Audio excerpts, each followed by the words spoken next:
Now, in the review for chapter 29, we did a problem where we had a solenoid where the current was varying, and I asked what the induced EMF was in a loop that the solenoid was through.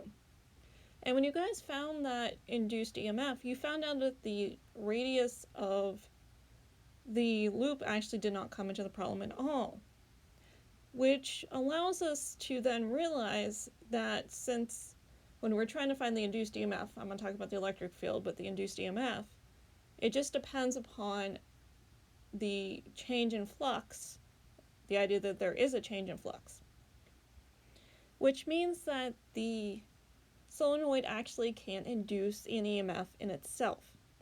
And this brings us into self-inductance. So we're going to define self-inductance as the number of loops times the magnetic flux divided by the current at one particular moment. So the magnetic flux and the current have to match. So this would be the magnetic flux and the current in one particular moment in the solenoid. And that would define what the self-inductance of that solenoid is. We can then say that the induced EMF is equal to the negative of the self-inductance di dt. And so that would be the change in current with respect to time through the solenoid is the example I'm using, or whatever is inducing an EMF in itself.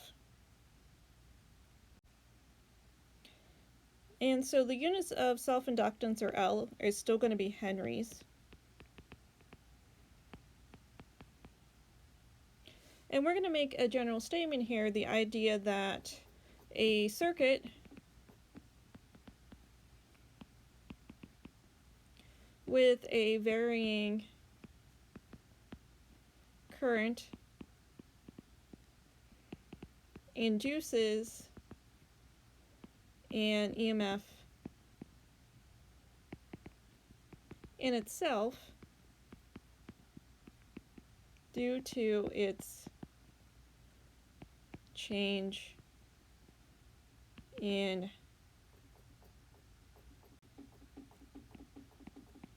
magnetic field.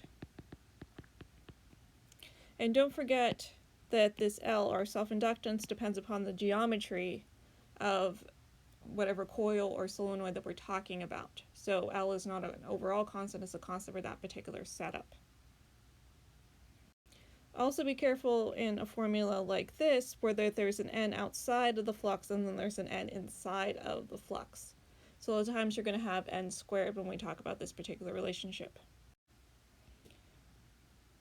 Now that we talked about the idea of something like a solenoid with a current that varies, and thus the magnetic field that varies, can induce an EMF in itself, what happens if we then put that solenoid in a circuit?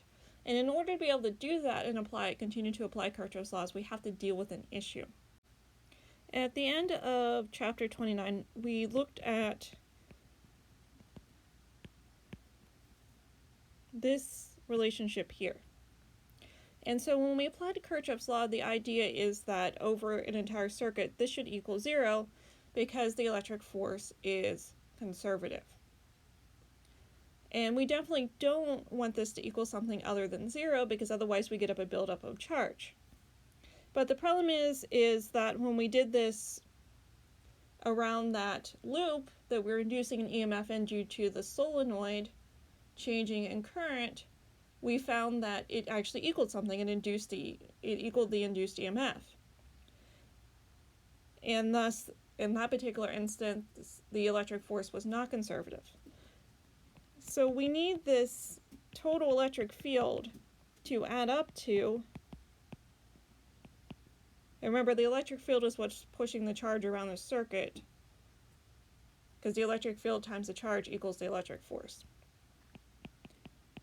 We need this to sum to 0, so that the circuit elements that give you behave under conservative conditions and those that don't behave or are behaving under non-conservative, the total electric field is zero, so you don't get up a buildup of charge at some point in your circuit, and thus violate Kirchhoff's laws, and then the circuit doesn't actually circulate current anymore. So we want this sum to be zero. So for the non-conservative, the integral of E dot dl is going to equal the negative of L, or the inductance, and we're going to call self-inductance inductance from now on, because we're really just going to be talking about circuit elements inducing an EMF in itself, is going to equal di dt. So under those conditions, what we need is, in order to be able to add this plus this and get zero, these essentially need to be equal but opposite to each other. So we're going to say that the integral of E dot dl, and this time we're going to do, this was non-conservative conservative, that's going to equal essentially the opposite. So we're dropping the negative sign now. And this is how we're going to use it whenever we apply Kirchhoff's loop rules. Essentially, we're just flipping the sign. So when we use an inductor, so we're going to start calling them inductors, whenever we put them in a circuit, we're going to find that they sort of half behave like a resistor and half behave like a capacitor. So they're very interesting circuit elements. And we have to remember that while a resistor resists the flow of current, inductors